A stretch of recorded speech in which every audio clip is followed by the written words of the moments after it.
Oh, It's good I'm discussion. for sure like, and it shouldn't be this way, right? Like we should be as linked up as possible every time we go diving, right?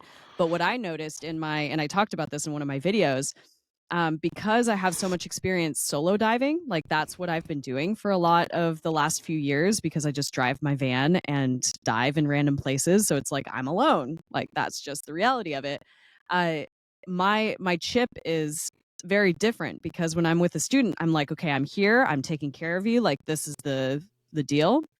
When I'm with a team, so like one of my training dives for my cave refresher, I was like dealing with my problems by myself and not fully communicating with the entire team. And my instructor Mm. was like, you, solo diver, need to knock that off. Like, yes, I get that you can handle yourself and you're fine, but like, you need to communicate these things. I'm like, yeah, Yeah. you're right. You're right. Yeah. Yeah. Yeah. It's true. It's true. It's interesting because in the team aspect of it, you are thinking a lot about, how you guys are going to communicate, what the plan is, where you're going, right? What the limitations of the dive would be based on the levels of experience or comfortability of the team members, all of those sorts of things. But you're doing the dive for the sake of enjoyment, right? You're going out there because you love diving, and you're going to go. I just went and we tried to find the bottom of the pier in La Jolla.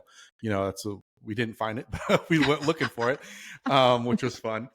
Nice. Versus, I feel like in the instructor world, there's a task. Like every dive, except for in my world, except for the last couple of dives or last dive, the experience dives, and even those still have a task to them. There's something that we need to accomplish, right? Well, And so yeah. maybe it's a little bit like my brain's dealing with the cognitive dissonance between how I approach team diving versus how I approach instructor diving. And you're right, on face it's diving with new people, Yeah. but it feels different for probably because of that distinction in my mind.